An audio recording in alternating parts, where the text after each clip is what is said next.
আসসালামু আলাইকুম। কেমন আছেন সবাই? আজকে আমি হযরত মূসা আলাইহিস সালাম ও খিজির আলাইহিস সালামের রহস্যপূর্ণ ঘটনা সম্পর্কে তো কথা বাড়াবো না, চলুন আলোচনায় চলে যাচ্ছি। হযরত মূসা আলাইহিস সালাম একদিন এক মাহফিলে ওয়াজ করছিলেন। তখন একটি লোক তাকে জিজ্ঞেস করলো, হে আল্লাহর রাসূল, আপনি আমাদের পয়গম্বর হিসেবে আমরা তো আপনাকে মহাজ্ঞানী বলেই মনে করি। তবু আমাদের মনে একটি বিষয় জানার জন্য খুবই আগ্রহ। তা হলো, বর্তমানে পৃথিবীতে আপনার চেয়ে বেশি জ্ঞানী কোন ব্যক্তি আছে, সেটা কি বলবেন আপনি? প্রশ্ন শুনে হযরত মূসা আলাইহিস সালাম সাথে সাথে উত্তর দিলেন, এ আবার জিজ্ঞেস করতে হয় নাকি? আমি আল্লাহর এত বড় নবী, আমাকে আল্লাহ যত জ্ঞান বুদ্ধি দান করেছেন তত জ্ঞান ও ইলম আর কাউকেও দান করেননি। সুতরাং নিশ্চয়ই আমি এ যুগে সবচেয়ে বড় আলেম ও মহাজ্ঞানী। হযরত মূসা আলাইহিস সালাম এ উত্তরটি এক অর্থে ঠিকই বলেছিল, কারণ তিনি আল্লাহ পাকের শ্রেষ্ঠ পয়গম্বরদের অন্যতম একজন নবী ছিলেন। সুতরাং পয়গম্বরদের চেয়ে সমকালীন জমানায় কোনো ব্যক্তি অধিক জ্ঞানী থাকতে পারে না। তবুও নিজের ব্যাপারে নিজের মুখ হতে এমন উক্তি সম্ভবত আল্লাহর কাছে পছন্দনীয় হয়নি। দ্বিতীয়ত, আল্লাহ পাকের যে জ্ঞানের ভাণ্ডার আছে তার কোনোই অভাব নেই। বহু ধরনের জ্ঞান বুদ্ধি ও বিদ্যা রয়েছে। সব মিলিয়ে সামগ্রিকভাবে মহান আল্লাহ দরবারে নবী রাসূলগণ শ্রেষ্ঠ বিদ্বান ও জ্ঞান রূপে বিবেচিত হলেও জ্ঞান ও বিদ্যার বিভিন্ন শাখায় আল্লাহ তার অন্য কোনো বান্দাকে অধিকতর জ্ঞান দান করতে পারেন। অবশ্য তাতে তাকে সামগ্রিক মাপকাঠিতে নবীর চেয়ে শ্রেষ্ঠ বিদ্বান করা যায় না। তবু হযরত মূসা আলাইহিস সালাম এর এসব দিকে লক্ষ্য করেই প্রশ্ন উত্তর দেওয়া উচিত ছিল। যেহেতু তিনি তা দেননি, তাই তাকে এ ব্যাপারে সতর্কতা অবলম্বনের শিক্ষা দেওয়ার জন্য আল্লাহ একটা মহা পরিকল্পনা করলেন।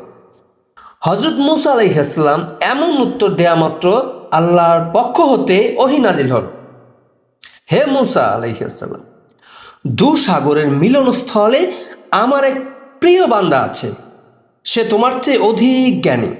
সুতরাং তোমার এমন কথা বলা উচিত হয়নি এবং নিজেকে এমন বড় ভাবাও তোমার জন্য শোভনীয় ছিল না। আমার সেই বান্দার নাম খিজির। তুমি তার সাথে দেখা করলেই আমার কথার সত্যতা উপলব্ধি করতে পারবে।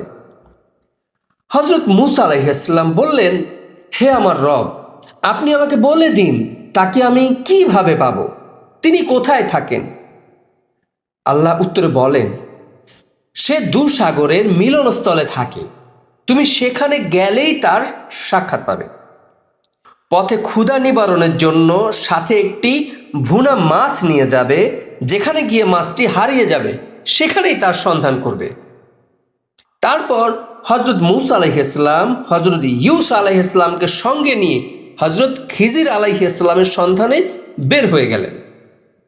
তিনি একটা ভুনা মাছ ব্যাগের মধ্যে নিয়ে তা হযরত ইউসা আলাইহিস সালামের হাতে দিয়ে বললেন, হে ইউসা, এর মধ্যে একটি মাছ আছে, মাছটির প্রতি সব সময় লক্ষ্য রেখো, কারণ যেখানে এই মাছটি আমাদের হাতছাড়া হয়ে যাবে সে জায়গাটি আমাদের গন্তব্যস্থল হবে। উভয় একাধারে কয়েকদিন পর্যন্ত পথ চলে স্বাভাবিকভাবেই তারা ক্লান্ত হয়ে পড়লেন। হযরত মূসা আলাইহিস সালাম একখানা পাথরের সাথে ঠেস দিয়ে বিশ্রাম করতে লাগলেন। কিছুক্ষণের মধ্যেই তিনি গভীর নিদ্রায় আচ্ছন্ন হয়ে পড়লেন। হযরত ইউসা আলাইহিস সালাম তার পাশেই বসে রইলেন। ইতিমধ্যে তার সামনেই ব্যাগের মধ্যস্থিত ভুনা মাছটি জীবিত হয়ে সমুদ্রের পানিতে নেমে গেল। এই অলৌকিক ঘটনা দেখে হযরত ইউসা আলাইহিস সালাম মনে করলেন যে হযরত মূসা আলাইহিস সালামকে ঘুম হতে জাগিয়ে ঘটনাটি বলার কোনো দরকার নেই, ঘুম হতে উঠলেই তখন বলা যাবে। কিন্তু আল্লাহর কি মহিমা, যে কোনো কারণেই হোক হযরত ইউসা আলাইহিস সালাম এমন একটি গুরুত্বপূর্ণ ব্যাপারও একেবারে ভুলে গেলেন। মূসা যখন ঘুম হতে জাগলেন, হজরত ইউসুফ আলাইহিস সালাম এ বিষয়ে তাকে কিছুই বললেন না। সুতরাং হজরত মুসা আলাইহিস সালাম ঘুম থেকে জেগে উভয়ই আবার সমুদ্রের তীরে চলতে লাগলেন। কিছু দূর যাবার পর হঠাৎ হজরত ইউসুফ আলাইহিস সালামের ঘটনাটি মনে হলো এবং তিনি তা হজরত মুসা আলাইহিস সালামের কাছে ব্যক্ত করলেন। অন্য এক বর্ণনায় আছে, হজরত মুসা আলাইহিস সালাম ঘুম হতে জাগার পরে উভয়ই আবার সাগরের তীর ধরে সামনের দিকে অগ্রসর হতে থাকলেন। কিছু দূর যাবার পর হজরত মুসা আলাইহিস সালাম হজরত ইউসুফ আলাইহিস সালামকে বললেন, এবার আমরা বসে কিছু আহার করে নেই। এ কথা বলতেই হজরত ইউসুফ আলাইহিস সালাম এর খাদ্যদ্রব্যপূর্ণ থলেটির কথা মনে পড়ে গেল। তিনি ভুলবশত থলেটি তাদের বিশ্রাম করার জায়গায় রেখে এসেছিলেন। তাতে কিছু রুটি এবং ভুনা মাছ ছিল। হজরত ইউসুফ আলাইহিস সালাম হজরত মুসা আলাইহিস সালামকে এ ভুলের কথা জানালেন। তার কথা শুনে হজরত মুসা আলাইহিস সালাম একটু বিরক্ত হয়ে গেলেন। এরপর তারা আবার উভয়েই পিছনের দিকে ফিরে চললেন। উল্লেখিত বর্ণনা দুটির মূল কথা প্রায় একই রকম। সামান্য পার্থক্য এই যে, এক বর্ণনায় বলা হয়েছে মাছটি হজরত ইউসুফ আলাইহিস সালামের সামনেই জীবিত হয়ে সাগরে নেমে গিয়েছিল, আর দ্বিতীয় বর্ণনাটি এমন যে মাছটি হজরত মুসা আলাইহিস সালামের ঘুমের সময় হজরত ইউসুফ আলাইহিস সালামের চোখের সামনে সাগরে নামেনি, বরং তখন তারা তাদের পথে ফেলে আসা খাবার দ্রব্য আনবার জন্য সেদিকে যাচ্ছিলেন। তখন তার প্রায় নিকটে পৌঁছে উভয় দেখতে পেলেন যে উক্ত মাছটি জীবিত হয়ে থলের মধ্য হতে বের হয়ে দ্রুত সাগরে নেমে গেল।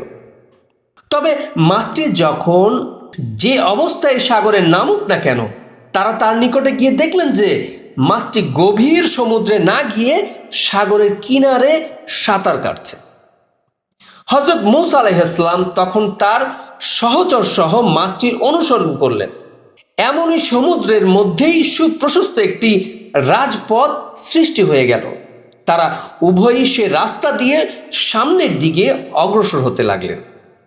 কিছু দূর যাবার পর তারা দেখলেন যে একটি প্রশস্ত দ্বীপ, আর সেই দ্বীপের মধ্যে একটি সবুজ বর্ণের কম্বলে ঢেকে এক ব্যক্তি শায়িত আছেন, মানে শুয়ে আছেন। আল্লাহর নিকট হতে হজরত মুসা আলাইহিস সালাম লোকটির কথাগুলো নিদর্শন পূর্বেই অবগত হয়ে গিয়েছিলেন। কাজেই এ লোকটিকে দেখে তারা আর বুঝতে বাকি রইল না যে উনি হজরত খিজির আলাইহিস সালাম। হজরত মুসা আলাইহিস সালাম দূর থেকেই তাকে সালাম করলেন। হজরত খিজির আলাইহিস সালাম বললেন, ওয়ালাইকুম আসসালাম ইয়া মুসা কালিমুল্লাহ। ফলে হজরত মুসা আলাইহিস সালাম আশ্চর্যজনিত হয়ে জিজ্ঞেস করলেন, আপনি আমার নাম পরিচয় জানলেন কিভাবে? হজরত খিজির আলাইহিস সালাম বললেন, যার নিকটে আপনি আমার ঠিকানা জেনেছেন তারই নিকট আমি আপনার নাম ও পরিচয় জেনে নিয়েছি। কিছুক্ষণ আলাপ আলোচনার পর হজরত মুসা আলাইহিস সালাম বললেন, ওহে খিজির আলাইহিস সালাম, আমি কিছুদিন আপনার সহচর্যে থেকে কিছুটা জ্ঞান ও অভিজ্ঞতা অর্জন করতে চাই। হজরত খিজির আলাইহিস সালাম বললেন, কিভাবে আপনি আমার সহচর্য থাকবেন? আমার কার্যকলাপে তো আপনি মোটেই ধৈর্য ধারণ করতে পারবেন না। তবে যদি আপনি এই প্রতিশ্রুতি দিতে পারেন যে আপনি আমার দ্বারা সংগঠিত কোনো কাজের প্রতিবাদ করবেন না এবং আমি কোন কাজ কি জন্য করলাম তার কারণ জানতে চাইবেন না, তাহলে আমি আপনাকে আমার সাথে থাকার অনুমতি দিতে পারি। হজরত মুসা আলাইহিস সালাম তাকে প্রতিশ্রুতি দিয়ে বললেন, না, আমি আপনাকে কোনো বিষয়ে কোনো প্রশ্ন করব না এবং আপনার কোনো কাজের উপর কোনো মন্তব্য করব না। এই কথার উপরে একমত হয়েই এরপর তিনজন সমুদ্রের তীর দিয়ে সামনে চলতে শুরু করলেন। এই হচ্ছে হজরত মুসা আলাইহিস সালাম এবং খিজির আলাইহিস সালামের রহস্যপূর্ণ ঘটনা। তো আজকে এ পর্যন্ত, সবাই ভালো থাকবে। আসসালামু আলাইকুম ওয়া রাহমাতুল্লাহি ওয়া বারাকাতুহু।